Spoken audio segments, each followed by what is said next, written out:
Voyons voir ce que l'huile de coco fait à mon taux de glucose. Donc hier, j'ai testé une vidéo avec de l'huile d'olive. Et les gens m'ont dit que l'huile d'olive, ça fait pas monter la glycémie, mais l'huile de coco, oui, beaucoup plus parce que c'est riche en gras saturé et le gras saturé, c'est mauvais pour la résistance à l'insuline. Donc aujourd'hui, on va tester avec l'huile de coco, voir un petit peu l'impact que ça va avoir sur mon taux de glucose. Je pense pas, encore une fois, que ça va avoir un impact sur ma glycémie. C'est vrai que le gras saturé est pas bon pour la résistance à l'insuline, mais ça veut pas dire que ça fait monter la glycémie. Donc on va voir ça maintenant. Je vais manger 3 cuillères d'huile de coco, ce qui à jeun est pas vraiment délicieux, mais c'est pas grave. Et on va voir un petit peu l'impact que ça va avoir sur ma glycémie. C'est parti.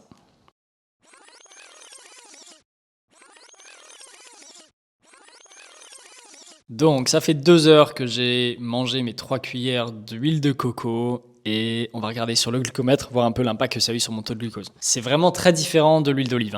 L'huile d'olive, 3 cuillères, ça passe facilement. 3 cuillères d'huile de coco, c'est vraiment... C'est lourd, c'est très écœurant en fait. Surtout dès le matin, première chose comme ça, voilà.